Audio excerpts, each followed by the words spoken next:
this is 2 Minutes About Time with Luke Allen and Robert E.G. Black, the podcast that takes a look at the film About Time 2 minutes at a time. I am Richard Curtis, and I hope you enjoy it. And if you don't, well, you can just travel back in time 2 minutes and listen to something else. I'm one of your hosts, Luke Allen. I'm joined as always with my co-host, Robert E.G. Black. Hello. And with our special guest for this week, Curtis. Hey, everybody. So, Curtis, could you introduce yourself to our listeners? My name is Curtis Bloes, and I am currently the host of the Better Off Dead Minute, which is a podcast that talks about 1 minute of the movie Better Off Dead once per quarter for tax reasons. That is, Wait, one episode every 3 months? Roughly. 3 1 months? minute every 4 months. Although we're trying 4 to get months. that average up. That's going to take forever. Yes, we began the podcast in December of 2017. Oh, that is impressive. And I just uploaded Are minute you Oh, 47. okay. Oh, wow. I'm not going to do the maths. Well, I started 3 different businesses, and they all hit right after we started doing the show. And so we ran out of time to do it and could only record in the winter. But then a thing happened with my co-host where he had to work all the time during the day or at night. I was working all the time during the day. So we've just been fitting him in where we could. We were on a good roll till coronavirus hit. We've got him recorded up to about 60 out of 89. Nice. Anywho, about time. Look at minutes 41 and 42 today, wherein we continue Tim's discussion with Mary and Joanna and Rupert, wherein he decides to head off back in time. In fact, I've just really messed up the whole order of the show here, because I haven't asked you, Curtis, about your first experience with this film. My first experience with this film was on Tuesday night. Prior to that, I hadn't heard of it. And I watched it with my wife and my son. We streamed it for free on Netflix, and it was incredible. Movies about fathers and sons anyway, always. I'm always a fan, but it was fun. It was fun watching it with him. And it was, I couldn't believe, the whole time I'm watching the movie, I'm thinking to myself, how did I not hear about this? How is this movie 7 years old? You know? Yeah, like even the cast, you kind of think this should have been bigger. Right. I mean, a lot of the cast became famous after the film, but yeah. It's quite a surprise.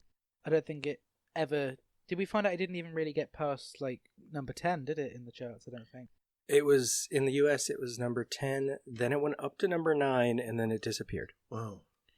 Because it was up against, like, I think it was Thor Ragnarok was out, or... No, Thor the Dark World. One of the Thor movies was out, like, the second weekend.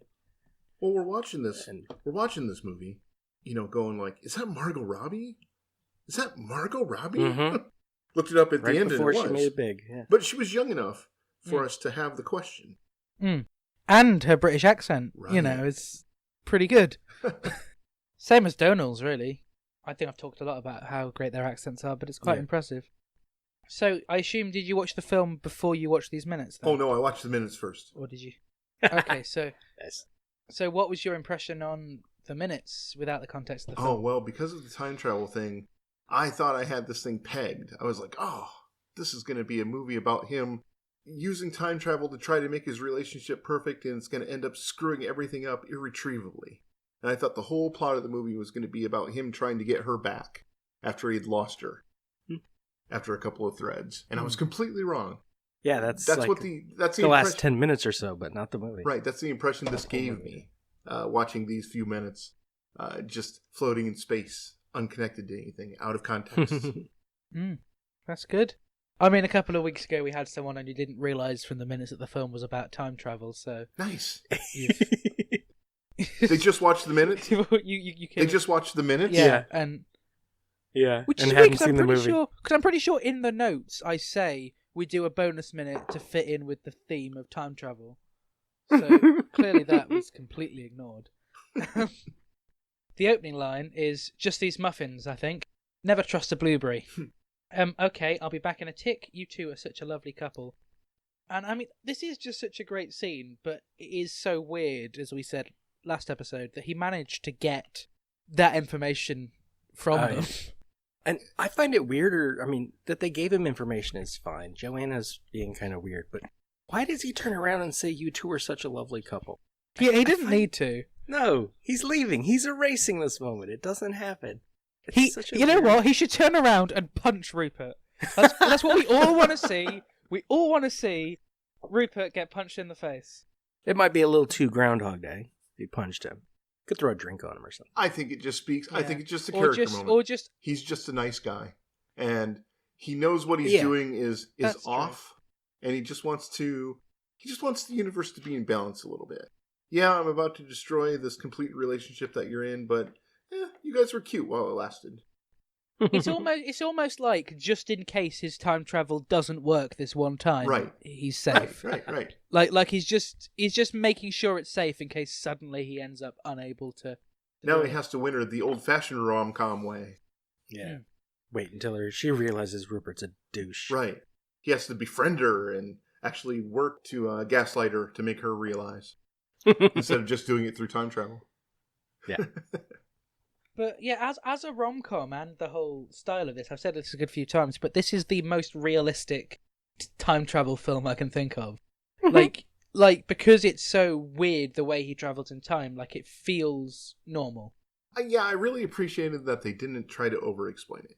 You just go into a dark place, you squeeze your fists, and it happens, and they don't give you any further explanation. They let your imagination do the work instead of saying, there are molecules that flow forward and backwards in the ocean of time, blah blah blah.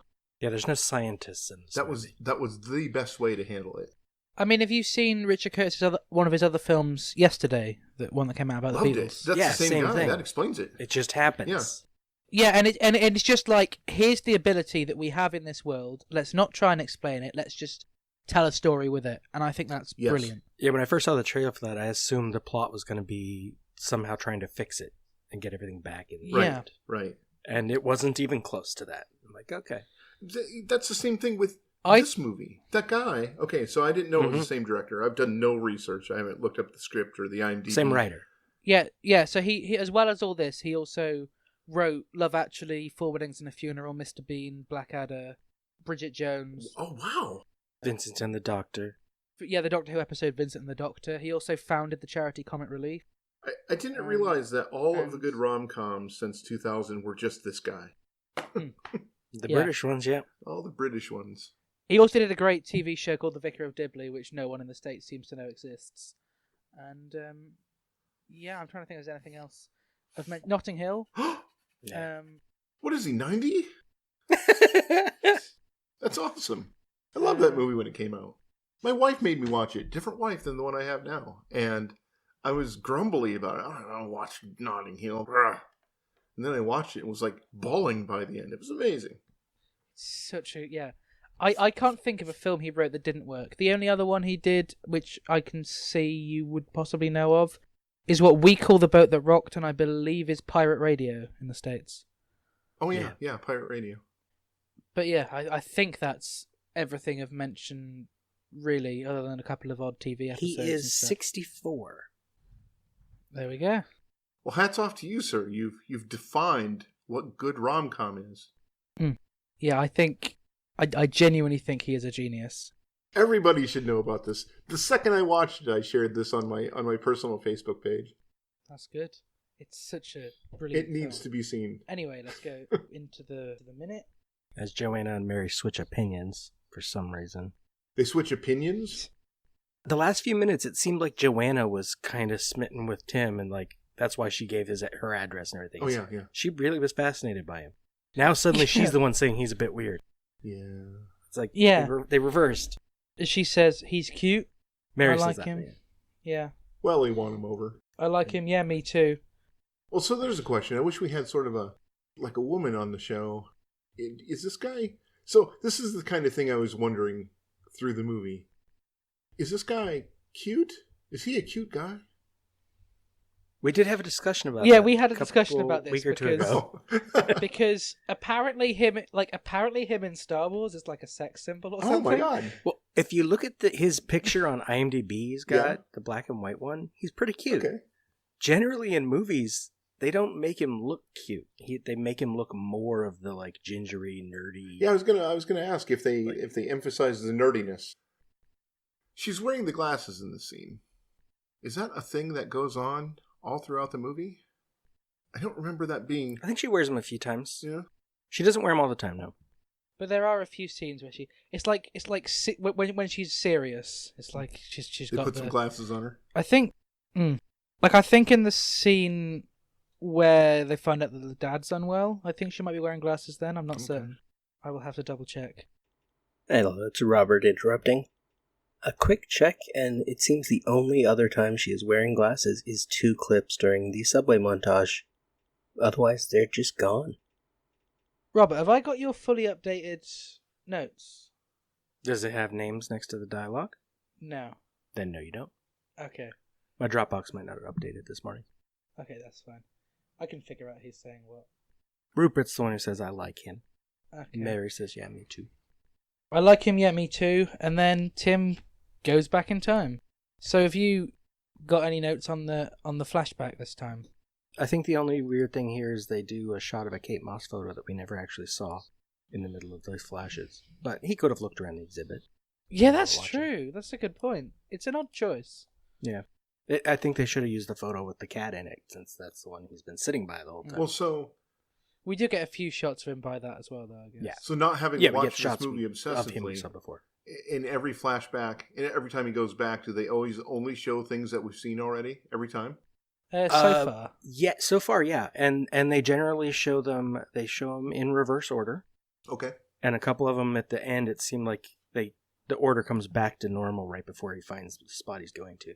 Yeah, like he's focusing and stuff, like go back and then back in. Okay. But this one and the last one, when he went to Harry's play, it didn't do that at the end because we hadn't seen any scenes around that moment, so they didn't make any up. Gotcha. So yeah, none of the flashes of used shots we didn't see other than the ending, where like him crossing the street. We didn't see that because that didn't happen. But we do get a photo of Kate Moss we didn't see. I wonder if maybe they were going to use the other one that we do see that isn't the cat one that had issues with sensors. Maybe. Because that do you think that would have been too actually much? better in a flash, I think. Yeah. And I doubt it would have made much more difference having it in focus for half a second. No. Like, if the sensors had already given your film an R, it would have been fine at the 12 here still. Oh, you're talking about Naked on the Beach?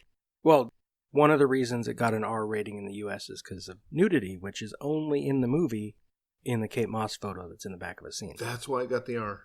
It's one. They also say f*** a lot. And you have to bleep that. Yeah.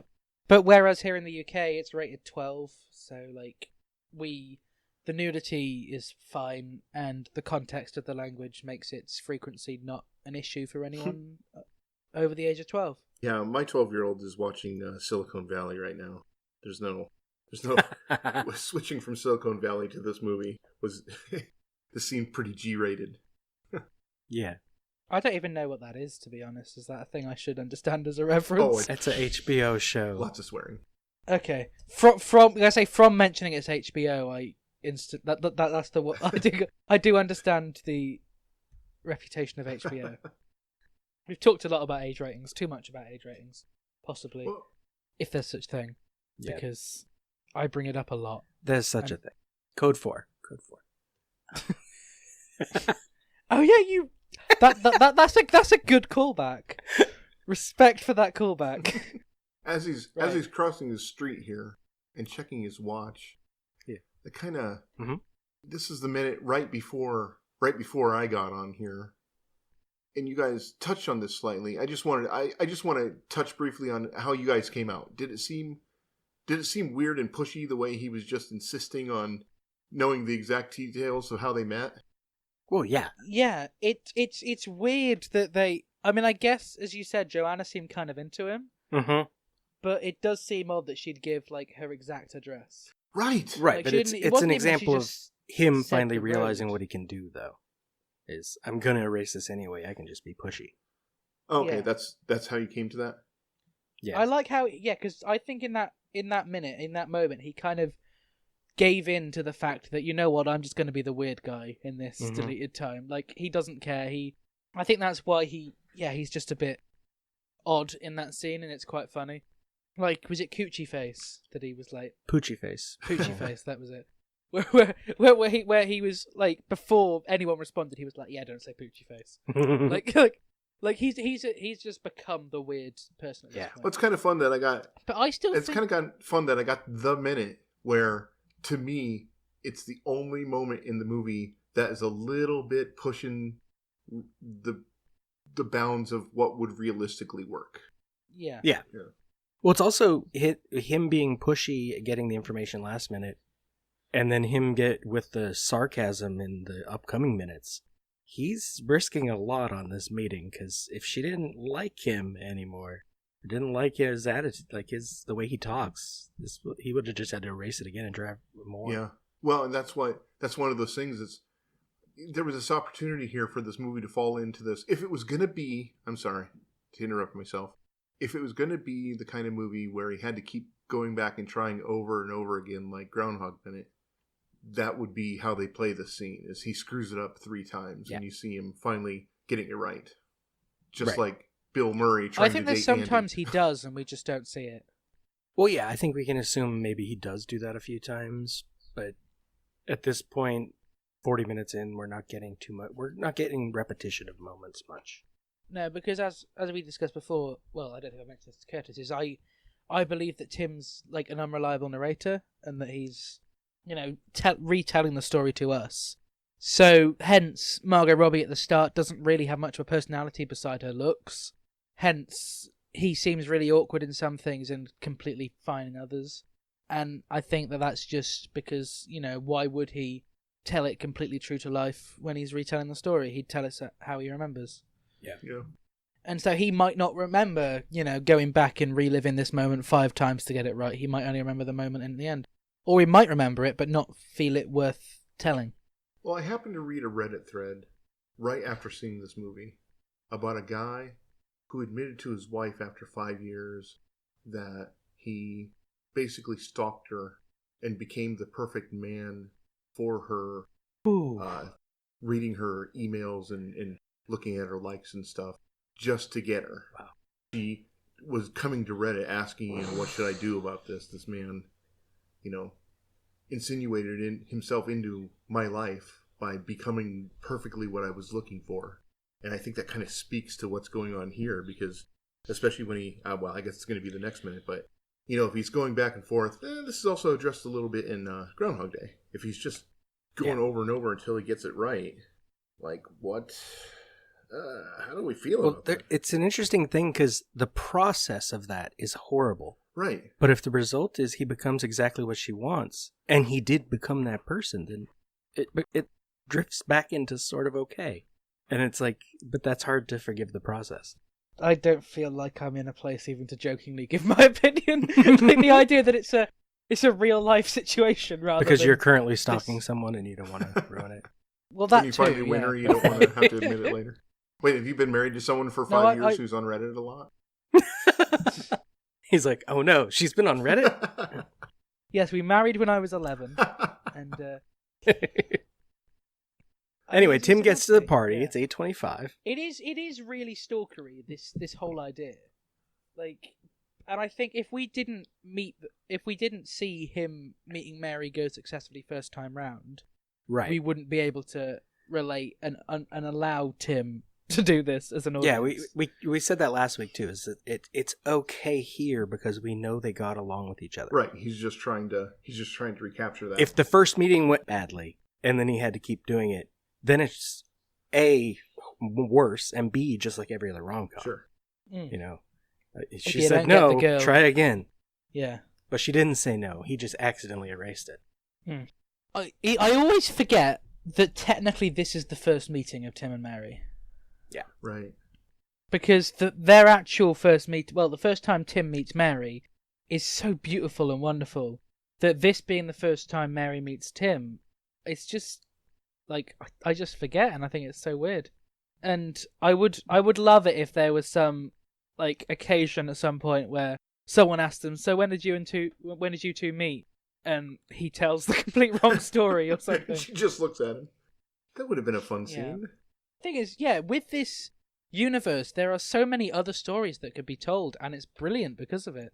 Like, you could go so far with this. You could tell you could do kind of, isn't that what they did with Anchorman, and just like having another story that took place like at the same time? Is that what the second one did?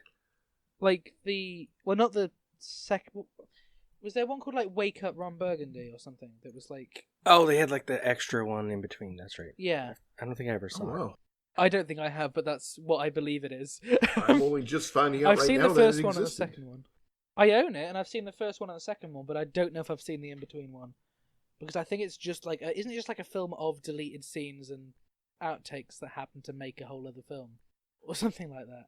Probably. And as you're But saying I just that mean sounds really familiar. It would be a weird sequel to do, but there's enough room in this universe to tell other side stories and other experiences that took place at the same Oh no, time. I'd like to. Yep. I'd like to go back in time in this guy's lineage and see like how this looks in cowboy days. Some dude that can just go into the outhouse and squeeze his fists. Yeah, I think that's the thing with About Time and with Yesterday is it sets up such a premise that you could tell so many other films like in a franchise of that. Yeah. And people were saying with Yesterday about doing it with other bands and stuff. I mean, I was just imagining this as like a sitcom or something where it's like episode after episode of him. Each episode is about something that he has to fix. And going back in time, I'm like, then it becomes so generic. I'm not sure if I care anymore. Unless you have the right writers. Yeah, dare I say, don't want this to come across wrong, that would work so much better as an American sitcom than a British sitcom. Like, I feel like that's like an American premise. Yeah, we'd keep watching for 20 more episodes. But it needs to be a before British everyone one for else fewer episodes. rightly cancel it. Yeah, I mean, our British sitcoms, like one of my favourite British sitcoms, what I keep talking about, is literally just about a woman vicar going into a parish. Like that's the setup. That's it. Like, I feel like we don't go that far fetched in many of our sitcoms. Oh, we have a few ish, but they don't tend to do as well. I just love The Vicar of Dibley, and it's such a good show. I was watching it literally just before I did this. You're and yes, obsessed. being a British sitcom, there are only probably about 20 episodes in the whole thing, so I know them really well. Anywho, so Tim goes into the party. Before we get in the party, I have a complaint about the City of London. Okay. This building is the address that Joanna gave, 26 Courtfield Gardens. The entrance is not on Courtfield Gardens, and that is wrong. The entrance is on the other street, and I don't understand why they would put the address on the side where you can't get in the building. London is wrong, and I don't like it. Are you saying that you went to Google Maps and found this building and it's the right address? Yeah, I went to the street view to see if it was actually that building. But the side of the building we see that has all the entrances and the balconies is Barkston Gardens. Oh, man. The side to the left is Courtfield Gardens. And I went around there and looked at the street view. There's no entrance. How do you put your address on the street where there's no entrance? London, is just if you're listening, weird. You're wrong. Email in. Guest on the show, London. Who made this choice? I'm guessing be a there's some brilliant guess. there's some sort of like clout to being like living on Courtfield Gardens, and that's why they did it. Like, we'll put that as our address because it makes it sound like a nicer place.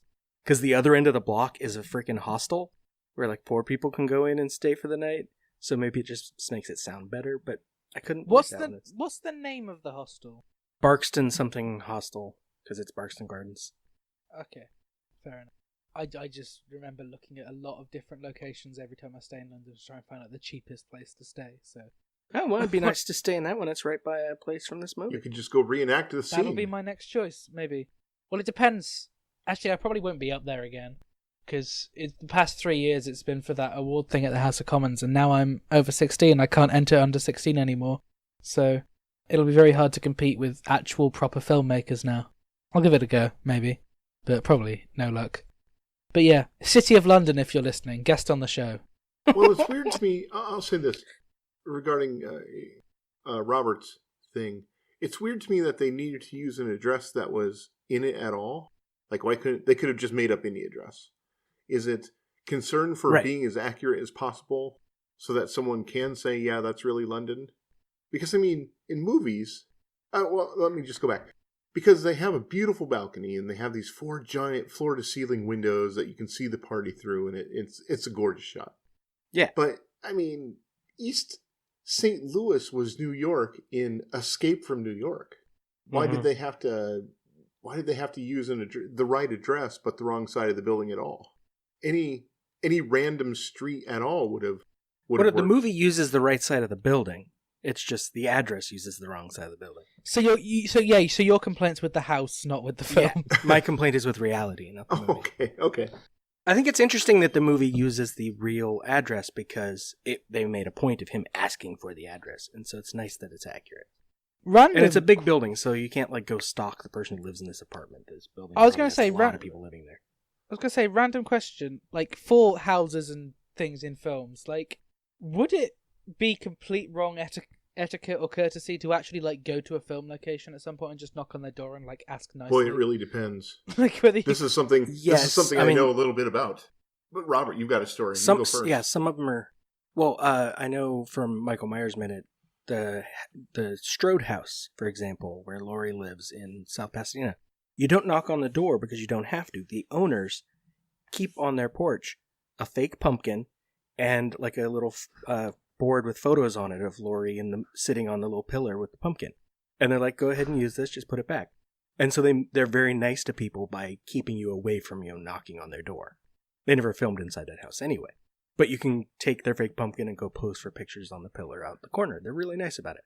So it depends how visually... this isn't famous for being in About Time, But that's a famous shot. That's Laurie Strode sitting on the pillar. I know with Gavin and Stacey, which is just another sitcom I've talked about quite a lot, one of the houses they actually filmed in as well as outside of. There's a woman who lives there, and apparently she has thousands of visitors each year, and she just lets them in, look around the house, shows them a display that she's got indoors, and she's got a script. Apparently she's the only person in possession of a script that reveals a big secret with the show that they're never gonna reveal, which is yeah. I assume she probably doesn't show that to anyone, but because that would have leaked on the internet. But yeah, that's gonna ask what's the secret. Yeah, Mikey and Data's house, the Goonies house, is an interesting place. Yeah, they go through periods of letting people in, only letting people come up to the driveway, and having vicious signs saying "Stay the hell away." Is that just different owners moved in? Right, different owners move in. They just got moody. They do different things. Right now, I believe it's an owner who wants everyone to just stay the hell away.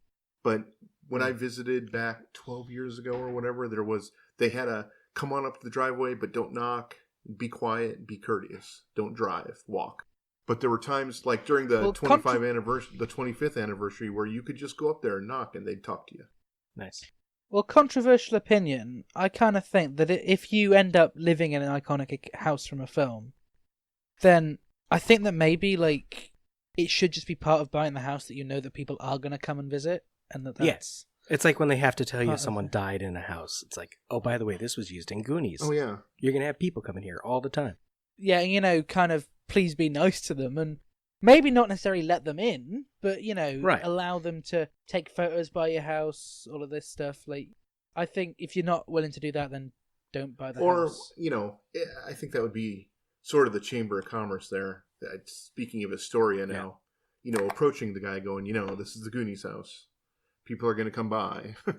What are, and kind of working out a deal with them. What do you want to do about that? Can we? Because, tourism-wise, that's kind of a big deal there. Mm-hmm. And you'd be really disappointed, if you traveled to go and see the house from the film and you can't get anywhere near. Right. When I went to Woodstock, Illinois, where they filmed Groundhog Day, the house where he goes for piano lessons, when you go on the walking tour, the girl who lives there in the present was out in front selling hot chocolate to people. Nice. She knew the tour was coming by, and so she set up hot chocolate and was selling it. Sweet. Actually, no, I think she was giving it away for free even. It might have been free. I don't remember. Nice. I don't remember if she was trying to make money off us or just being nice. I think she might have just been being nice. I think I've only been to one film or TV location, and that's the house that was used in Sarah Jane Adventures. I've been there twice, because it's not too far away from where the Doctor Who experience was in Cardiff, so both times I went down there. And, the whole street's nice, and got a couple of photos there, but I found out afterwards they actually filmed inside the house as well, so I think I probably would knock and ask politely if there was any chance of seeing a little bit, but I don't know. I think it would sort of depend on how brave I'm feeling on the day. I think what would be funner, because I'm sure I wouldn't be the first to ask that. I'm sure, no. There'd be tons of people, especially something that's in the Doctor Who universe and is really close to everywhere else where they film Doctor Who. Like, people do tours and visit random. Oh, I think what would be fun would be places like the Henry Jones Senior House in Utah, or the Christmas Story House in Ohio, or wherever that is, where you can just rent the place and stay there for the night. Like About Time, really. Well, the main house. the family About home Time. you can Oh, rent. nice. It's like $2,000 for a weekend, but you can rent it. But it also sleeps like 21 people, so it's a shame a lot that of bedrooms. yeah, it's a shame that so many of you all live in the States, because we should have just got should at the end of the show just have everyone who's guested on the show travel down to Cornwall and just share the house. I mean, if this show had a budget, that'd be awesome, and then record like commentaries and stuff like from inside the house. If you're listening and you have a lot of money, please email in. I mean, I guess if I contact the venue, like if I can find a time and like a possibility to go down to Cornwall, I probably can't because it's still quite expensive and still a reasonable distance from here. But if I could, like, if I just contacted the venue and said, like, you know, we don't want to stay in there, but We just want to hang out for half an hour. Yeah, is there any time we got any visitors that wouldn't mind us having like a little look around? Oh yeah, like the Stanley. Like there might be, like, yeah, because if you can stay in there, they might not mind. Like especially if I name the show, like if I say, you know, I'm one of the hosts of 2 Minutes About Time. It'd be great if there's any chance to just have a look around for half an hour. You know, is there any chance you could ask whoever your guests are on that day whether they'd let us? I don't know. I feel like if people end up living there because they like, you know, choosing to stay there because they like the film, then maybe they'd appreciate someone coming round who's overly obsessed with the film. Yeah, you just got to make sure you get there when it's someone who knows it from the film. Yeah, And not just because it's an awesome house on the shore. See, it is really close to the shore. Like it's. Anyway, I've just realised we haven't finished the first minute, and we've been going for how long? That's pretty It might be short good to show finish the for first in my minute. experience so far. Yeah, but considering we're doing 2 minutes per episode, like, you know, we're... Oh, right. We haven't gotten to minute 42 yet. Oh, no. I'm gonna have to go out and clap the NHS in 2 minutes. So there we go. So let's quickly talk. So he goes. He talks to Joanna, who says, "Hello, do I know you?" He says, No. I'm a friend of Mary's." Isn't that a dangerous move? Like, because if he ends up with Mary, he'll, you know, there's a chance that Joanna will be like, "Oh, I thought you knew him already." You know. Well, is it a dangerous Well, move he if could you can time travel though and fix it? Right. He doesn't know if this is going to take, so... He should have said some random name that wasn't Mary, though. Just like, Yeah. I'm a friend of Dave's. It's like, oh, is Dave here? Just I hate Dave. rely on her social embarrassment to go, "Oh, Dave, yeah, okay, cool." But I think it's a weird thing to focus on, but it's something that I have thought about a few times. And then she says she has another friend. Gosh, you amaze me! But hooray! And he says, "Oh, well, ooh," and then they go off. And I do love her joke about she has another friend. Well, she's a reader. Yeah. Joanna's fun. She's Yeah, I wish we got more of Joanna. She's not in the latter part of the film very much. the guy who made the movie. Do we even see her after the wedding? The guy who made the movie figured out Richard how to Curtis. have a librarian, Yeah. or figured out how to have a character who's a librarian without having to go to the tired old librarian trope. Mm-hmm. Yep. Right, I'm gonna go and clap our health service now. Well, I can possibly. I've got like 1 more minute, but there's not much. Just go. Yeah. Or Okay, do I'll it be without back. You. I'll be back just before 5 past. Feel free to make a start on minute 42, and I'll. Oh, we're appear. going on to 43 and 44. We're good. Sure. Enjoy. I wonder what will happen if my internet cuts out. Like, oh, it'd be a good time for my internet to cut out, really, wouldn't it? This would be the perfect Like time. if it even happens know. again. We'll go at the end of the show, and Robert and I will do 43 and 44. Yeah. But what we'll do is All right. Anyway. we'll talk in such a way that it makes it seem like you're answering, but nobody else can hear. A little artistic piece. All right. Anyway, I'll be. He can I'll be insert back as answers quick later. as I can. I'm actually filming the clap today for a documentary I'm doing, so Oh, nice. hopefully it's good. Although I believe they're blasting out copyrighted music, so that'll be interesting. We'll go. Don't miss out. Not a All right. problem. It's incidental. All right. Bye. Well, speak in a moment. I can words. Okay, so he's leaving for claps for the health. I Yeah. have no idea what that means. Everyone goes out on like their front porch and they all applaud the like health workers and stuff for Oh, taking care of people. okay. Nice. Yeah. Does that happen in your town? No. It's like a British thing they're doing. There are probably some towns in this country doing it too, but I don't know of any. But every Thursday at 8, they go out and cheer, basically. Meanwhile the hot dog Joanna gives a hot dog to Tim. I don't get this at all. Waits till he takes a bite. She's like, took me hours, made them myself. Yeah, he thanks her. He takes a bite, and then she says, disgusting, totally undercooked. See you later. I love that she waits until he takes a bite to tell them they're undercooked. Well, and it took her hours to make undercooked hot dogs. It took her hours to make hot dogs at all. Hot dogs make themselves. They're literally edible out of the package. You could just they're disgusting, but they're edible. Going. It took her hours. I love she's bragging about making hot dogs. I've met some people her age that would brag about making hot dogs. Yeah. She's basically a prostitute, so she doesn't know about food. It's fine. So, are you saying that because they joke about it, or is there some deeper watching of this? No, they make a joke about that twice, so I'm good with it. Basically a prostitute. And because Luke likes the soundtrack, I'm going to complain about this song before he gets back. He can hear it later. Because Dilemma by Nelly and Kelly Rowland is playing as Tim finally rotates and sees Mary across she's out on the balcony by herself. And this song reminds me of sex scenes from The Room. I mean, this is clearly a more popular song, and I heard it and I'm like, this would fit. And I'm wondering if I can fit it in, actually, because I'm still thinking about re-editing that film once the podcast is done. But I don't like this song. It's so... ugh. This song, I think, is a lot better than that song. The name of the song is Sex Scenes from the Room? No. This song is called Dilemma. No, this song is called Dilemma. But no, this song reminded me of the songs that play in the Sex Scenes from the Room. That just play there. Which are these really bad songs that by artists that never really did anything. Oh, no, yeah, we talked about it. Was on American Idol, but I caught the end of one of those. I was traumatized by your podcast. Personally. I got 30 seconds of it or so before we moved on to the flower shop.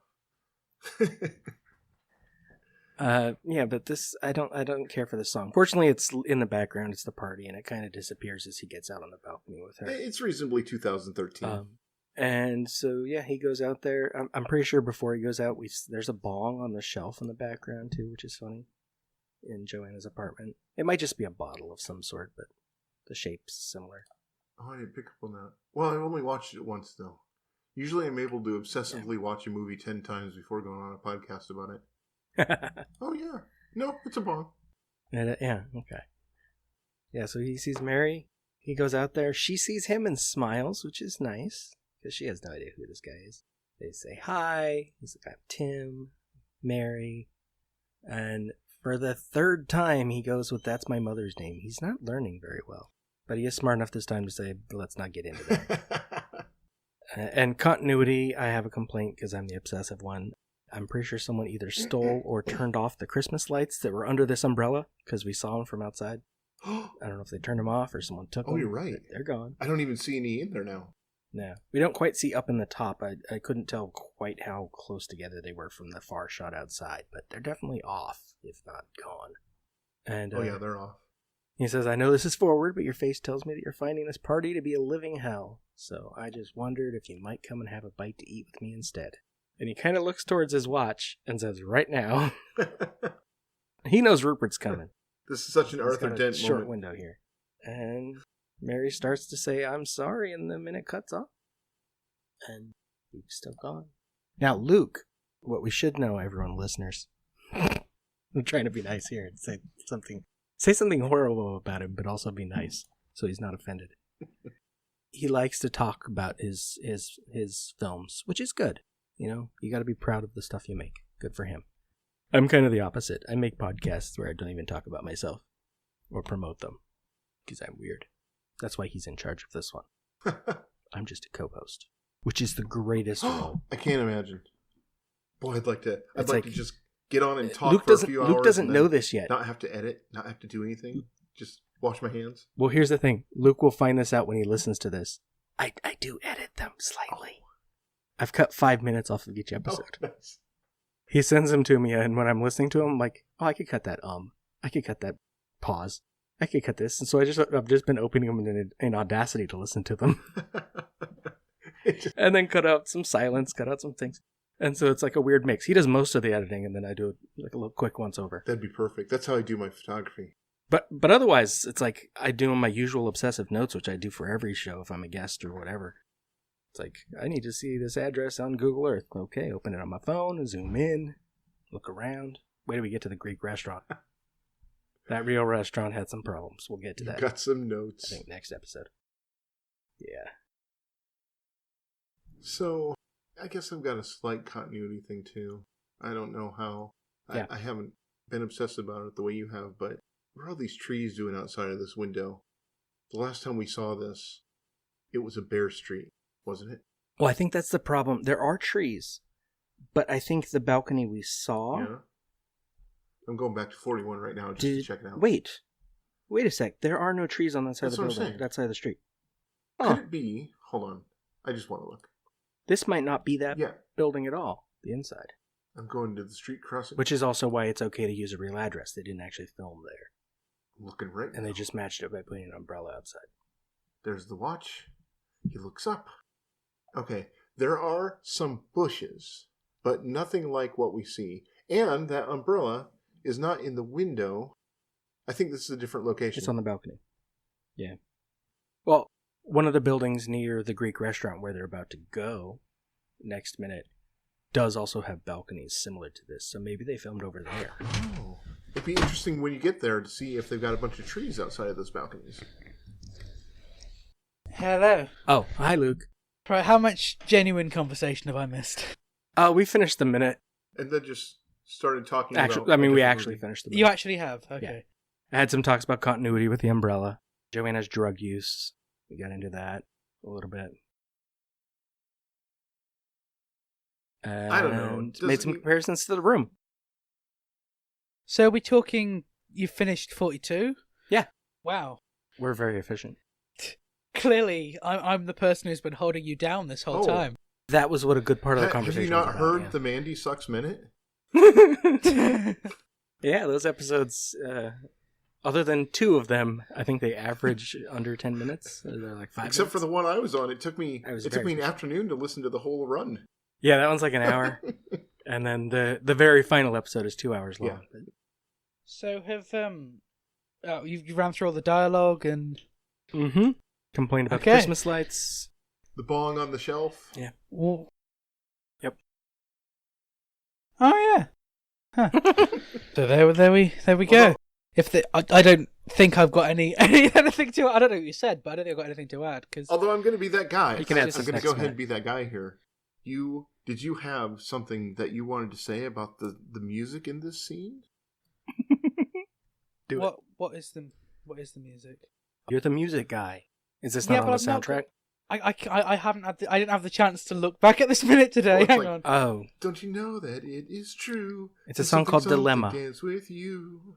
I know the song, but I don't think it's on the soundtrack. okay. Which is strange because they've got some songs on the soundtrack that are hardly in the film. Well, it's the party music, you know. They don't want to promote it. They've had, But I some might of the steal it party music. and insert it into the room. But you'll hear about that when you go backward. So what's the connection with the room? Oh, We already had a whole conversation about this without you. You'll have to just listen to it later. it'll be a surprise when you're editing. I will probably not edit this one for about a month, so this will be. I've You'll be forgotten this you'll be surprised. conversation. Yeah. Basically, the song lovely- reminded me of the songs from the sex scenes in the room. I can get that actually. Yeah, Okay. fair enough.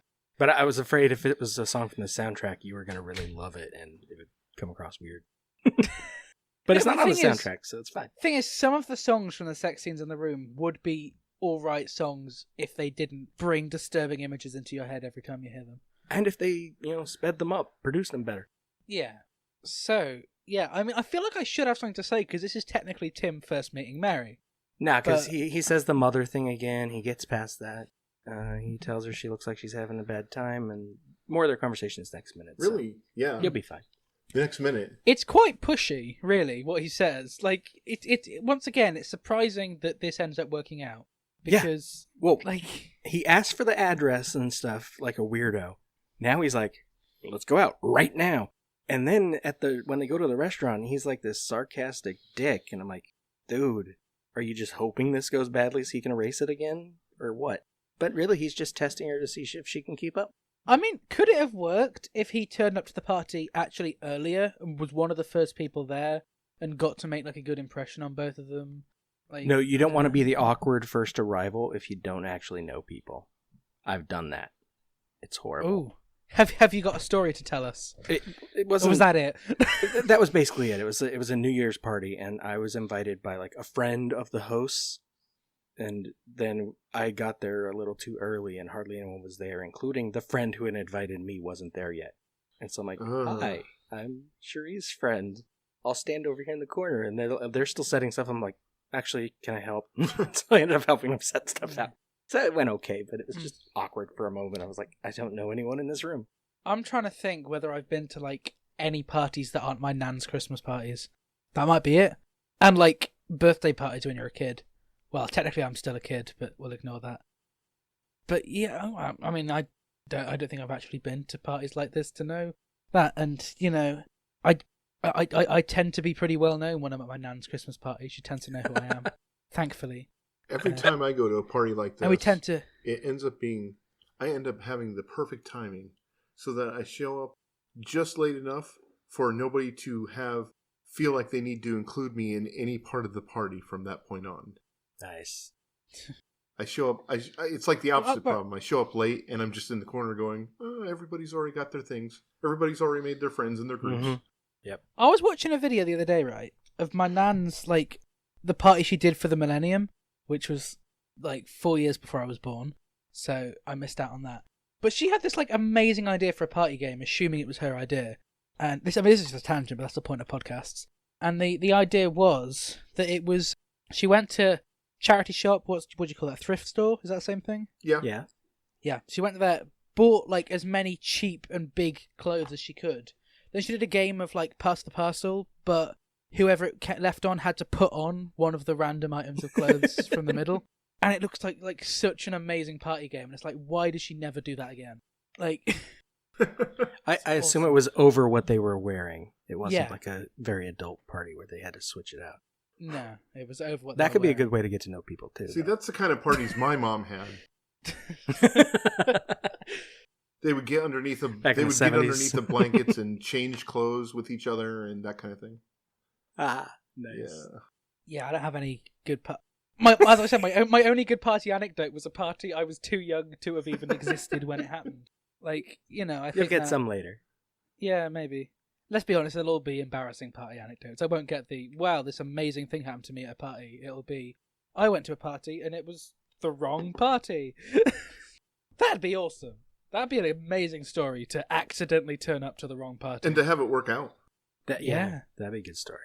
I'm going to start turning up to random people's parties until it works out. Just do it on like New Year's Eve or something where you know they're going to have a party and you just show up. That's how all those people got to their family party. Right? Oh, yeah. Those are just randoms from the neighborhood. Yeah, because that was another conversation we'd had, Curtis, right? Which was the idea as to why are there so many young people at Tim's parents' New Year's Eve party? Oh. Yeah. Because they're not Kit Kat's friends. Other than one that we know of, they're not Tim's friends. Just a bunch of young people. What did his dad do? He was a teacher, so it could be students. Yeah, it could be students. But he was a teacher. He retired early. Right, he retired. He'd been, well, 50. We don't know how long ago he'd retired. We don't know his current age. Well, yeah, Would that be weird, though? Because they're the age of students who would still be, like, in uni. So, like... How old is Bill Nye? 49, and this was 2013. Yeah, he had been retired for, like, 15 years. So, no, they weren't current students. Or recent students. Okay. I don't know. Wait, he retired young. Assuming his character is the age of the actor. He basically retired when Tim was a toddler. Yeah. No, we knew that. Yeah. Like a little kid. Huh. We knew he'd retired. I didn't know it was. I didn't think of it as being when he was a little kid. I just assumed it was recent. Oh no, that was the thing that there was a line about him being quite early. That was the thing that struck me about this movie is he took the time off, like at the point where He took the time off at the point where... He already had more free time than he could ever need. And yet he thought, you know what I could do with having even more free time? Yeah. Bill Nye is a man who would know how to cope with lockdown. He had all the time he could ever need, but he wanted more. Yeah. Let's watch that film. Anyhow, what did I... Sorry, I was going to say anyhow and anywho, and they both mixed together, and it formed a very strange sound. But it's probably a good time to finish this Monday's episode. Well, Unless good time you've got would any have been final comments. 15 minutes ago, but yeah. Maybe. Yeah, good time would have been while I was gone. Yeah, what I don't know is whenever I send the audio files to Robert, he just cuts me out of the show. It'd be weird if he talked about that. You haven't actually heard the show yet. It'd be weird if he talked about that while you were gone. Yeah. So, Curtis, where can the listeners find you on social media? I don't know. Linktree. Just go to Linktree, my name, and that's just got everything. I'm a photographer, I podcast, I'm a reporter, I do stuff. So it's linktr.ee.myname, CURTISBLOES. That's the easiest thing to say. Okay, and Robert, where can the listeners find you? Lemmingdrops.com for links to my blog, which recently woke up, to my podcasts, and then Robert E.G. Black on social media if you want to hear me rant occasionally about weird politics and movies. Right, both of your plugs are so short. Right, here we go. I'll try and make this as short as possible. You got this. I'm on Twitter at llama_bottle0. I'm on Instagram at the Ginger Luke. I'm on Facebook at Luke Allen Film. All podcasts, short films, podcast appearances, radio interviews, newspaper articles, all of that available at lukeallen.co.uk. As well as this podcast available on Facebook, Twitter, and Instagram at 2 Minutes About Time. And you can join our Facebook group, The Cupboard, to stay informed on all stuff this podcast and About Time. I've just realised that I forgot to do the important thing for the end of the show, and I'm going to Google it right now. Right, so another one from this from this website listing interesting ways to say goodbye. Thanks so much for listening to this episode, and we'll smell you later.